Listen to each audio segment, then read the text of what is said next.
a flagella, which is used for locomotion, and then we have pili, which is used for attachment, and then we have plasmid, which is an extra chromosomal genetic material, so it's not part of the DNA. And then we have a glycocalyx, which is used for protection. The glycocalyx can be either capsule, which is neatly organized and protects the bacterium from phagocytes, or biofilm, which is an unorganized, loose structure, yet important for attachment. Bacteria also have porins. These porins are transmembrane proteins that selectively allow some molecules to pass the cytosol of the bacteria. Porins can mediate antibiotic resistance by inhibiting some antibiotics from entering the bacteria. They also have mesosomes that are equivalent to mitochondria in eukaryotes. Remember, bacteria doesn't have mitochondria, so they have mesosomes instead. Bacteria depend on these mesosomes for respiration. Mesosomes are formed by the invaginations of the plasma membrane into the cytosol. Generally speaking, this is how a bacterium looks like. However, each bacterium has special characteristics that distinguish it from the rest. Now we'll move on to gram staining. In gram staining, we can classify bacteria into either gram-positive or gram-negative, and that depends on the cell wall constituents and its ability to react with the gram stain. To classify them, gram-positive react with the stain and give blue color, while gram-negative react with the stain and give red or pink color. If we look at the membranes of both gram-positive and gram-negative bacteria from the inner layer, we see that both of them have plasma membrane. However, on the outside, the differences start to appear. In gram-positive, it has a thick peptidoglycan layer. This layer has teichoic and lipoteichoic acids. In gram-negative bacteria, and outer to the plasma membrane, we have thin layer of peptidoglycan, and then we have outer membrane composed of phospholipids that has transport proteins and lipoproteins embedded into it. And the last layer in gram-negative bacteria is the lipopolysaccharide. The lipopolysaccharide layer is composed of three structures: O antigen, core polysaccharide, lipid A, which is also known as endotoxin. So we can conclude that the endotoxins are only present in gram-negative bacteria. These endotoxins are antigenic, which means they can elicit an immune response, causing some symptoms of fever, weakness, aches, or shock to the patient. So, that's it for the intro. Hope you enjoyed. Please give us your feedback so we can improve in the next videos. And don't forget to like and subscribe to get our latest new videos and explanations.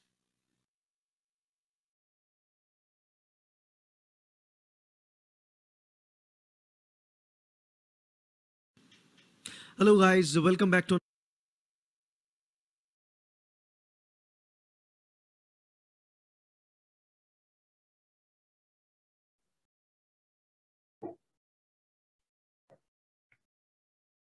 ya. Sekilas tadi video dari perkenalan mikrobiologi ya, Dik ya. Jadi sebagian besar sudah tersampaikan sih di videonya, hanya nanti saya lebih jelaskan lagi di slide ini ya. Nanti ada dua file PPT-nya ya. Baik, saya mulai. Bismillahirrahmanirrahim. Assalamualaikum warahmatullahi wabarakatuh. Waalaikumsalam warahmatullahi wabarakatuh. Oke, terima kasih. Sudah move on dari parasit dulu ya, kita ke mikrobiologi. Jadi apa sih mikrobiologi? Jadi kalau dari namanya, mikro kecil, bio hidup, logi logos ilmu yang mempelajari makhluk hidup yang ukurannya kecil, meskipun parasit kemarin juga ukurannya ada yang kecil ya. Oke, nah makanya sebenarnya mikrobiologi dan parasit itu kadang itu beririsan ya. Jadi kadang jamur masuk parasit, kemudian yang di parasit juga kadang masuk ke mikro gitu. Jadi hampir sama ilmu yang dipelajari ya. Ini tadi disampaikan yang ingin saya tunjukkan tadi, kenapa sih kita harus belajar mikrobiologi? Pertama, mikrobiologi sebagai ilmu dasar atau basic science. Yang kedua sebagai applied science. Jadi ilmu terapan sama ilmu dasar. Kalau yang ilmu dasar berarti kan mempelajari tentang teorinya ya, kegunaannya ya dalam rangka mempelajari molekuler biologi, terus biochemistry, biokimia dan juga genetik. Kalau yang apply itu dia mempelajari terkait apa ini obat-obatan, kemudian di bidang industri juga bisa, berperan di agrikultur juga bisa, kemudian ekologi juga ya. Jadi di semua bidang itu sebenarnya dia bisa masuk ya. Kalau di bidang di adik-adik dan di ya kesehatan ya, berarti itu masuk ke yang sini ya, medisi. Tapi juga tidak menutup kemungkinan bisa masuk ke bidang yang lain ya. Kalau adik-adik kan, adik-adik itu bisa masuk ke semua bidang karena kan namanya kesehatan masyarakat di komunitas manapun butuh gitu ya. Oke, nah ini adalah tujuan belajar ya. Tujuan belajar kita yang pertama itu nanti ada kita memisahkan antara mikroorganisme yang harmful sama harmful itu maksudnya dia menimbulkan kerusakan, menimbulkan disease gitu ya. Terus atau merugikan. Kalau yang harmless itu dia menguntungkan ya. Kemudian juga nanti apa sih mikrobiota, mikrobiom itu? Kemudian yang ketiga perannya di tubuh kita ya, di tubuh kita, perannya mikrobiom ya maksudnya di tubuh kita. Kemudian juga perbedaan antara nanti ada yang namanya bakteri baik, bakteri jahat ya. Terus juga menjelaskan atau nanti bisa adik-adik mengenali ya dari masing-masing grup di mikroba ini atau di mikrobiota ya. Jadi ada 5 nanti ya, sesuai dengan yang video tadi ya. Insya Allah nanti videonya juga saya letakkan di MMP ya supaya ini. Nah ini kenapa tadi kita mempelajari mikroba itu penting ya, karena ini yang terakhir ini lihat ya, itu more than 90% ya. Jadi lebih dari 90% dalam tubuh kita itu adalah microbes ya. Jadi mikroba ya. Kemudian ini, nah ini saya tunjukkan ada 5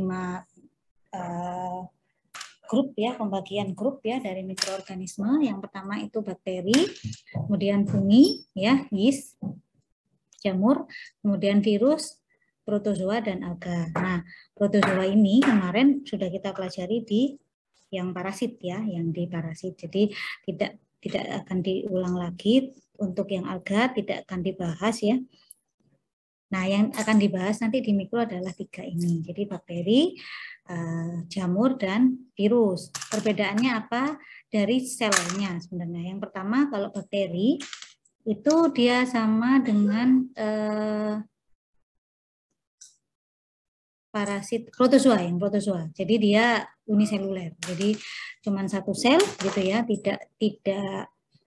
tidak apa namanya? Tidak bersel-sel seperti yang helmin, akan ada ya yang helmin multiseluler ya, helmin ya. Terus kemudian dia mikroskopik, jadi harus dilihat di bawah mikroskop ya, karena kecil ukurannya dan termasuk prokariot ya. Jadi adik-adik melihat ya prokariot dan eukariot ya. Kemudian reproduksinya itu hanya aseksual. Jadi tidak kalau yang parasit kemarin kan ada aseksual, ada seksual ya. Kalau yang bakteri ini murni hanya aseksual. Jadi hanya membelah diri begitu.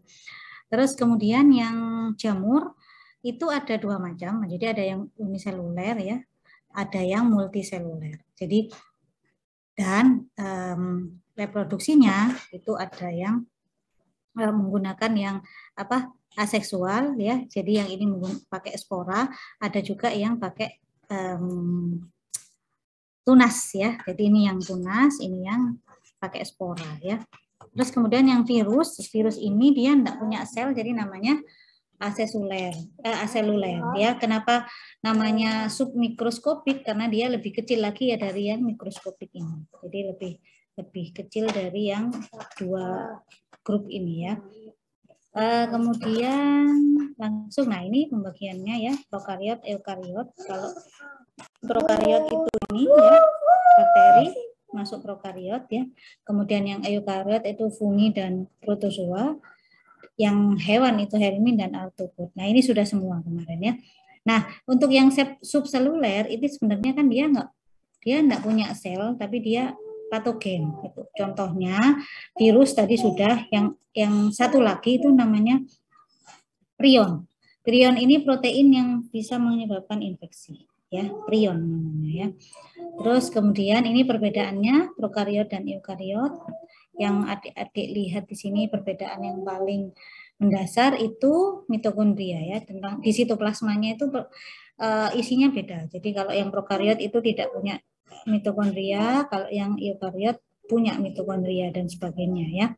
Kemudian kalau prokariot ya, bakteri ini semuanya aseksual, tapi kalau yang eukariot itu ada yang seksual, tapi sebagian besar seksual, tetapi masih mungkin ada yang aseksual ya. Contohnya kemarin protozoa itu kan ada yang aseksual ya.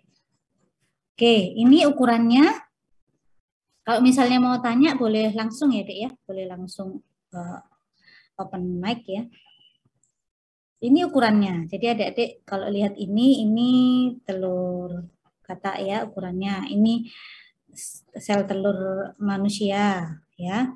Ini sari, ini sel hewan, ini sel tumbuhan ya. Perbandingannya seperti itu ya, sama ukurannya. Jadi ukurannya bakteri itu rata-rata sama dengan organelnya atau selnya manusia ya. Satu individu sama dengan satu selnya kita ya, itu. Kemudian semakin ke sini nanti semakin kecil ya ukurannya. Nah, itu tadi secara umum ya pembagiannya. Sekarang masuk ke tentang apa sih ya? Sebenarnya apa sih mikrob itu ya? Mikroba itu apa sih gitu. Yang pertama kita lihat dulu dari mikrobanya, the microbe side of the story. Jadi kenapa mikroba itu berpotensial untuk membuat kerusakan atau menyebabkan penyakit? Karena sebenarnya mayoritas itu adalah tidak merugikan untuk manusia. Ya, jadi sebenarnya mikrob itu sebagian besar itu tidak merugikan. Kalaupun ada yang menyebabkan sakit itu hanya sebagian kecil, ya. Terus kemudian yang kedua, ya ini faktanya begitu ya, Dek ya. Ya kalau kita mendengar mikroba, kita mendengar kuman, pasti kan nanti asumsi atau ekspektasi atau asumsi kita, pikiran kita pasti akan mengarah bahwa ini nyebabin penyakit gitu ya. Padahal sebenarnya secara kenyataannya itu secara fakta microbes itu harmless gitu, tidak memberikan kerugian gitu. Nah, kemudian selanjutnya yang kedua kita lihat dari sisi tubuh kita ya. Tadi kan dari sisi mikroba ya. Kemudian kita lihat dari sisi tubuh kita. Dari tubuh kita itu kita akan memiliki suatu pertahanan ya, pertahanan diri yang untuk melawan patogen tadi ya, microbes tadi ya. Nah, perlawanannya menggunakan apa ya? Sistem imun. Sistem imun itu ada innate, ada adaptif ya. Ini innate. Innate itu alami ya, sejak lahir itu ada. Kemudian adaptif ini dapatan atau acquired. Nah, yang anatomi, yang innate itu contoh ya. Contoh ini ada anatomical barrier itu contohnya kulit, mukosa itu adalah sistem imun yang innate ya. Kemudian yang adaptif itu terkait dengan antibodi yang dihasilkan oleh tubuh. Jadi lebih kompleks lagi pembentukannya ya. Kemudian sekarang menuju ke poin yang ketiga. Kadangkala tadi kan yang pertama dari yang mayoritas dia tidak merugikan, ternyata ada juga yang merugikan gitu ya, menimbulkan sakit. Kemudian dari sisi tubuh kita ada sistem imun gitu ya menghalangi. Tapi kadangkala sistem imun itu sendiri juga tidak mampu mengatasi. Maka dari itu ini ada yang namanya artificially help. Jadi bantuan dari luar tubuh kita, bantuan dari eksternal yang itu buatan ya untuk melawan si mikrob yang masuk ya. Jadi bantuan itu ditujukan untuk remove microbe atau enhance the defense dari sistem imun. Jadi menghilangkan mikroba atau meningkatkan ketahanan tubuh. Nah, apa saja yang bisa digunakan gitu ya? Adik-adik mungkin sering lihat ya. Yang pertama itu adalah berupa agen. Jadi agen itu yang pertama antiseptik, kemudian disinfektan, kemudian dan lain termasuk obat-obatan anti mikroba. Kemudian yang kedua menggunakan teknik ya. Kalau tadi itu agen, kalau ini teknik. Teknik yang digunakan itu bisa imunisasi, bisa imunoterapi atau imunomodulasi. Kalau imunisasi itu kan adik-adik bayi itu ya 9 imunisasi dasar itu, atau kemarin ada adik vaksin, nah itu termasuk yang imunisasi ya. Imunoterapi sakit diterapi menggunakan imun, misalnya imunoglobulin kayak gitu, atau imunomodulasi. Imunmodulasi itu misal diberi imun booster ya kayak gitu. Nah sekarang yang keempat, sebenarnya apa sih hubungan ya antara human microbiome dengan human health? Jadi kesehatan kita dengan mikroba yang ada dalam tubuh kita, apa sih hubungannya? Ternyata hubungannya adalah simbiosis mutualisme. Ya, secara gampangannya gitu ya. Kenapa? Keuntungan yang pertama dari yang kita memiliki mikrobiom adalah dia membantu digesti, kemudian ada metabolic pathway, jadi membantu semua metabolisme, kemudian juga sebagai defense terhadap patogennya, jadi imun defense. Itu adalah empat hal yang menunjukkan bagaimana mikroba itu. Kemudian sekarang kita menuju ke apa sih untung dan ruginya ya, keuntungan dan kerugian dari mikroba yang kita pelajari ya. Yang pertama terkait dengan makanan ya, di bidang perindustrian makanan ya. Yang pertama keuntungannya itu karena beberapa mikroba itu bisa melakukan fermentasi, jadi digunakan untuk memfermentasikan makanan. Contoh apa yang untuk memfermentasi? Ya yeast ya, yeast itu untuk dan bakteri penghasil asam laktat. Nah, itu untuk memproduksi makanan, misalnya roti ya. Kalau yeast itu roti, kemudian tempe. Kalau yang bakteri penghasil asam laktat itu berarti modelnya yogurt kayak gitu ya. Jadi membuat suatu produk makanan baru gitu. Kemudian yang ketiga bisa juga menyebabkan yang kedua itu kerugiannya itu juga bisa menimbulkan penyakit, jadi membawa penyakit atau juga bisa membuat makanan menjadi busuk justru ya, dekompos ini ya. Nah, kemudian selanjutnya di bidang kesehatan itu keuntungannya dia berkontribusi di pembuatan vaksin untuk mengimunisasi, kemudian antibiotik dan sebagainya. Kemudian kerugiannya ya dia bisa menyebabkan penyakit. Nah, bakteri yang itu menimbulkan penyakit disebut patogen. Kemudian di lingkungan, nah ini keuntungannya adalah beberapa bakteri itu ya yang tinggal di tubuh kita itu membuat tubuh kita bisa berfungsi dan bekerja dengan baik ya. Bisa juga dia memproteksi atau menjaga ya supaya infeksi atau penyakit itu tidak memakan nutrisi yang memang seharusnya untuk tubuh kita. Terus yang kedua juga membantu untuk mencerna makanan, bisa juga seperti itu ya. Bisa juga mengabsorpsi racun yang itu dikeluarkan oleh mikroba yang patogen. Kemudian yang yang merugikan ya dia bisa menjadi senjata biologis gitu ya dan sebagainya ya di sini terutama menyebabkan penyakit tentu saja ya. Terus, nah ini tadi yang saya sebutkan ada good bakteri, ada bad bakteri.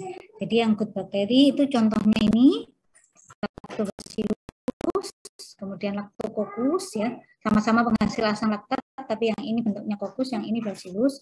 Kemudian Streptococcus thermophilus, Propionibacterium, Bifidobacterium. Nah, yang bad dari bakteria atau yang patogen ya itu ada Salmonella, Escherichia coli, Staphylococcus ya, kemudian Clostridium dan Campylobacter. Jadi ini dibedakan di gambar ini antara dua ini ya. Nah, morfologinya bentuknya ya, maksudnya ya ada yang bulat. Sebentar ya, Dek, saya cek baterai. Oh iya.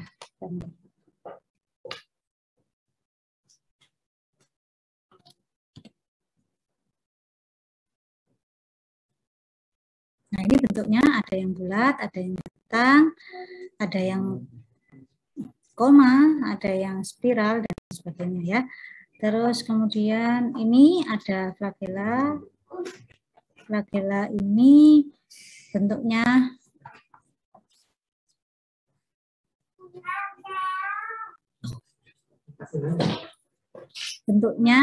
itu ini ya seperti rambut karena dia alat gerak, tapi dia antar spesies nanti akan berbeda tempatnya maksudnya ya. Jadi ada yang peritrikus itu ada di seluruh tubuh ya, mengelilingi tubuhnya. Ada yang cuman di ujung-ujung ya, ada yang di satu ujung tapi banyak, ada yang satu ujung tapi cuma satu gitu ya.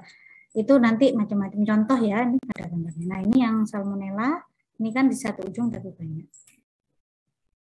Nah ini kalau ada lihat dari medium ya yang pada datar ya, jadi kelihatannya dari atas seperti ini ya. Yaitu yang poin pertama ya, PowerPoint yang pertama, kemudian yang kedua, mungkin sebelum saya lanjutkan yang kedua ada pertanyaan dulu tentang pendahuluan. Tidak terlalu sulit ya untuk memahami yang pendahuluan ini ya, intinya di mikrobiologi itu selain mungkin di dalam bayangan kita adalah itu harmful ya, jadi semua selain disease yang kita pelajari, tapi juga ada bakteri yang baik. Dan sebenarnya faktanya rata-rata atau mayoritas bakteri itu baik. Cuma kita aja yang karena kan sama dengan gini loh Dek, karena nila setitik susu sebelanga rusak kan ya, sebenarnya susunya kan sebelanga banyak banget gitu, tapi karena ketetesan kotoran satu tetes saja dari yang satu tetes yang lain jadinya ini, jadi masking effect ya maksudnya. Jadi yang baik itu ketutup sama yang jahat gitu. Sama kita kalau mengenal orang, sebenarnya kan pada dasarnya itu semua orang kan baik ya. Cuman karena yang kita ingat gitu ya, yang kita ingat dan kita lihat, yang kita tahu itu buruknya, akhirnya kita judgment jadinya ya. Jadi kita menjudge ya orang itu jahat kan, kayak gitu seperti itu ya. Jadi wawasannya sekarang jadi lebih luas bahwa ada bakteri baik, dan yang diiklankan di TV itu sebenarnya bukan ya, memang begitu kenyataannya. Bakteri itu yang di tubuh kita itu memang dikondisikan untuk menjaga kita sebenarnya. Nah, sekarang giliran kita untuk berusaha menjaga bakteri yang baik di dalam tubuh kita tetap baik, gitu. Supaya kita dibantu untuk menjaga ini, itu ya intinya itu. Kemudian sekarang saya lanjutkan untuk yang bakteri. Jadi setelah pendahuluan langsung kita menuju yang pertama bakteri. Jadi yang di bakteri itu memang tidak banyak yang disampaikan ya. Tapi nanti di akhir akan ada saya sampaikan slide ya, slide untuk adik-adik belajar tentang penyakitnya ya. Ini kan masih tentang morfologi, sifat kayak gitu ya, struktur gitu. Jangan disease-nya, karena nggak cukup waktunya Dek sebenarnya. Jadi ada tiga slide, bisa sih sebenarnya dicepet-cepetkan itu, cuman saya akhirnya nanti nggak tercover semuanya. Jadi nanti saya berikan slide, adik-adik nanti baca juga dari situ. Kalau misalnya ada pertanyaan, bisa langsung ditanyakan ya. Terus dari situ juga nanti presentasinya bisa diambil, ya. Karena adik ada ya presentasi terakhir ya di pertemuan terakhir ya. Oke, lanjut ya. Nah ini yang bakteri ya. Kita belajar tentang bakteri sekarang. Bakteri dia, nah ini tadi berbagai macam bentuk ya. Tergantung bentuknya namanya biasanya ada ya. Jadi kayak misalnya lactobacillus, nah berarti dia bentuknya basil. Basil berarti bakteri berbentuk batang yang menghasilkan asam laktat ya, jadi lactobacillus. Terus kalau misalnya ini ada ya contoh ya, Diplococcus, berarti kita kokus bulat, diplo itu 2, berarti ada dia berdua-dua ya, koloninya berdua-dua. Seterusnya seperti itu ya. Nah ini lagi Staphylococcus. Nah ini bergerombol ya, jadi seakan-akan membentuk anggur gitu ya, dan bentuknya bulat-bulat. Nah ini bentuk spirilia, jadi ada yang bentuk spiralnya seperti ini, yang ini spiroseta. Nah ini bentuknya koma ya, koma. Nah ini saya tunjukkan di sini. Ini sel ya, ini hasil dari kalau tidak salah swab tenggorok ya. Jadi ini sel ya, yang besar ini adalah selnya, bukan bakteri ya, selnya hostnya atau sel yang yang inangnya ya, yang di swab tenggoroknya tadi. Kemudian ini nukleusnya ya, ini sel. Bakterinya yang mana? Bakterinya yang kecil-kecil ini, ini, yang tersebar ini. Nah ya, bakterinya bentuknya apa ini? Dua ya, dua ya. Berarti ini gram positif bentuk apa ya, ini bulat ya, kayak ini ya, bulat berdua-dua ya. Berarti diplococcus. Nah, apa sih strukturnya gitu ya? Yang pertama itu ada struktur dasar, ada struktur tambahan. Nah, struktur dasar ini semua punya ya. Kalau struktur tambahan tidak semua punya ya. Kalau struktur dasar itu dinding sel, membran sitoplasma, dan inti sel. Kalau yang struktur tambahan itu ada kapsul, flagella, pili, spora, dan plasmid. Nah, ini nanti dijelaskan satu-satu. Jadi kita lihat yang struktur dasar tadi apa? Dinding sel, ya, dinding sel, ya ini dinding sel, kemudian membran sitoplasma. Jadi dinding sel yang hijau ya, dinding sel, membran sitoplasma yang putih. Terus ini sitoplasmanya sendiri. Terus terakhir kita cari inti sel, enggak kelihatan ya, inti selnya biasanya ada di sini. Ya, terus kemudian yang dia struktur tambahan itu ini flagella. Flagella ini alat untuk bergerak, jadi fungsinya motil. Terus ini ada pili. Nah, pili ya. Pili ini fungsinya untuk menempel ya. Attachment ya. Kemudian ada lagi kapsul. Nah, ini kapsul di luar ini kapsul ya. Terus kemudian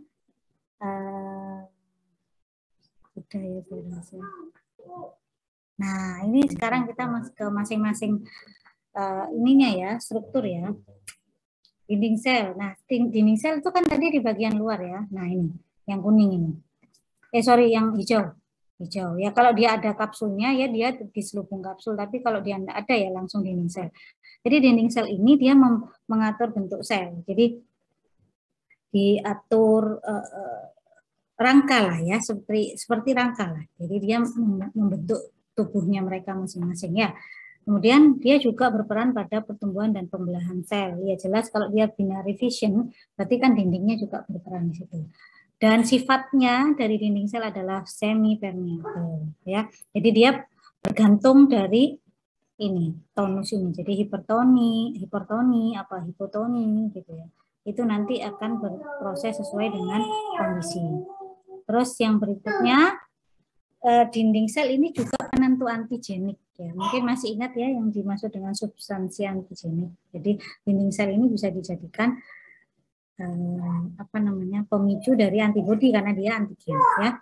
Kemudian dinding sel ini membedakan berdasarkan nanti sifat dari pewarnaan gram dan pewarnaan gram positif dan pewarnaan gram negatif. Sekaligus ya perbedaan warna di dinding perbedaan struktur dindingnya sehingga menyebabkan dia perubahan warna perbedaan warna antara gram positif dan gram negatif, dan juga nanti akan menimbulkan perbedaan terapi yang digunakan. Struktur basal dari dinding itu peptidoglikan. Peptidoglikan antara gram positif dan gram negatif itu nanti berbeda. Ya. Nah ini tunjukkan di sini, coba diperhatikan yang gambar ungu. Ini dinding peptidoglikannya, ya. Ini yang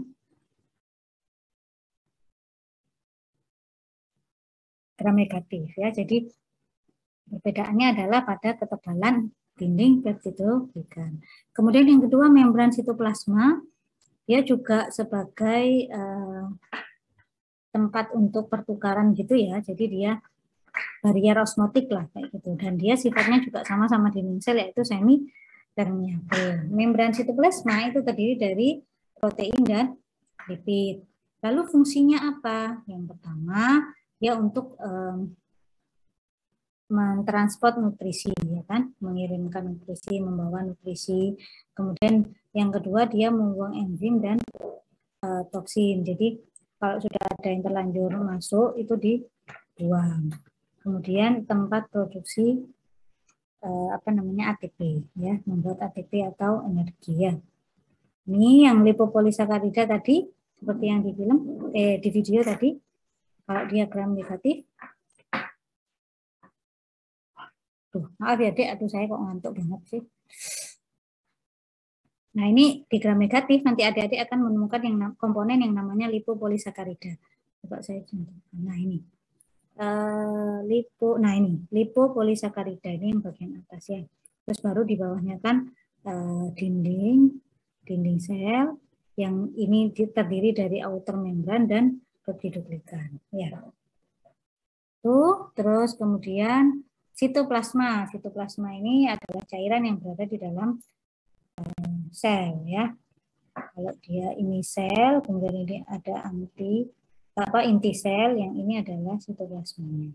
Dan semua organel-organel itu berada di sitoplasma. Yang inti sel itu adalah dia berisi tentang materi genetik ya, materi genetik ya. Terus yang berikutnya sekarang masuk ke struktur tambahan itu adalah kapsul. Nah, kapsul yang mana yang menyelubungi di bagian luar ya? Itu contoh bakteri yang berkapsul itu adalah Klebsiella dan pneumonia. Nah, selanjutnya tadi seperti yang saya jelaskan ya Dek ya, flagella ini untuk alat gerak ya, untuk bergerak. Itu ada macam-macam bentuknya. Kemudian dia juga terdiri dari 3 bagian. Jadi ada tubuh dasar, struktur kait, dan filamen panjang. Nah, sekarang yang pilih itu untuk tadi saya bilang untuk perlekatan ya. Ada yang fimbriae, ada yang afimbriae ya. Kalau yang fimbriae itu outer membran, kalau yang fimbriae itu namanya pili ya. Jadi dia melekat pada reseptor-reseptornya ya. Nah, ini spora. Nah, kalau spora ini sama seperti yang kemarin kita belajar kista pada protozoa itu loh, enkistasia. Nah, jadi spora ini adalah bentuk istirahat dari bakteri yang dia resisten terhadap berbagai macam zat ya. Panas, kering, zat kimiawi, dingin itu dia tahan, gitu ya, resisten. Jadi sulit untuk dibunuh. Nah, kondisi seperti ini bisa dialami oleh Bacillus anthracis dan Clostridium tetranus. Ya. Nah, ini beberapa virulen faktor atau bagian-bagian yang bisa menjadi antigen. Ya. Nah, sudah ternyata. Nah, di sini nanti adik-adik akan menemukan misalnya dia ternyata pilih juga antigen. Iya, karena dia adalah yang menginisiasi adherence. Jadi perlekatan itu, ya. Terus setelah itu perlekatannya akan ditambahkan supaya lebih lekat lagi dengan ini non-fungrial adhesin atau outer membrane, ya. Terus ada biofilm dan sebagainya. Ini tadi ya LPSO antigen ini oleh dimunculkan oleh atau dimiliki oleh gram negatif, ya. Kemudian toksin. Nah, toksin ini juga antigen. Jadi bisa ini dibuat vaksin dari toksin ini bisa, ya. Terus kapsul juga bisa, ya. Jadi tergantung apa yang dibutuhkan kita. Jadi antigen apa yang kita butuhkan dan yang kita bisa miliki, kayak gitu. Nah, itu mungkin yang bisa saya sampaikan. Mungkin ada pertanyaan, Dek.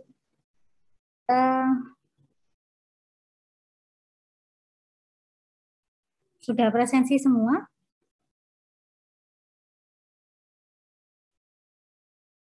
Halo? Sudah, Bu. Sudah ya. Sebentar, saya mohon izin cek MMP dulu untuk melihat. Oh ya, zoom-nya ini bukan yang ini. Nah, ini ternyata yang bakteri patogen sudah ada ya bahannya, ya, tinggal dibuka nanti. Terus kemudian mungkin saya tambahi nanti video, ya, video tentang itu. Mungkin yang bisa saya sampaikan, ada yang mau ditanyakan? Izin bertanya, Bu.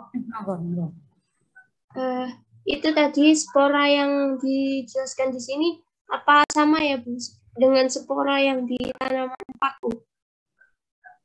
Spora yang ini berbeda konsep, ya. Jadi kayak misalnya adik-adik tanaman paku, terus misal ada lagi itu di jamur juga ada kan, ya, spora. Nah, sporanya itu dia justru untuk berkembang biak. Paham mas saya, untuk berkembang biak, ya. Tapi kalau yang di sini itu adalah bakteri itu menjadi bentuk spora. Jadi sporanya itu merupakan salah satu bentuk bakteri pada saat dia istirahat. Nah, spora ini kalau tadi kan Bacillus, ya, itu bisa menjadi yang tadi karena dia itu dia resisten terhadap segala macam kondisi, maka biasanya itu adalah yang ditransmisikan. Jadi dia yang menularkan dari individu satu ke individu yang lain. Karena kan kalau mau menularkan dia harus keluar dari hostnya, ya.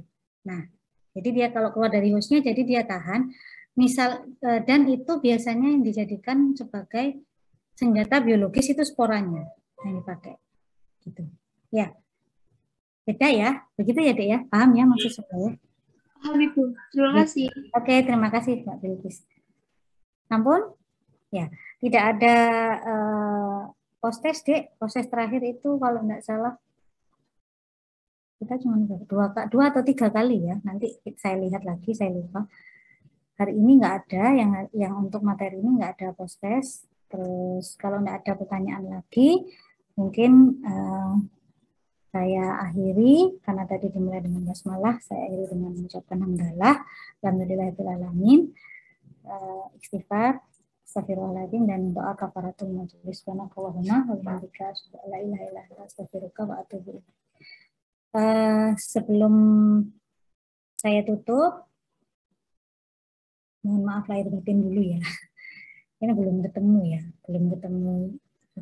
offline, tapi insya Allah apa namanya, mungkin ya nggak sengaja ada kata atau sikap saya yang kurang berkenan, mohon dimaafkan, dan mudah-mudahan minggu depan bisa ketemu offline ya, atau ini mesti ada, mau offline mesti ada kendala, padahal saya lagi di kampus sebenarnya, tapi crash mesti ya, crash ya.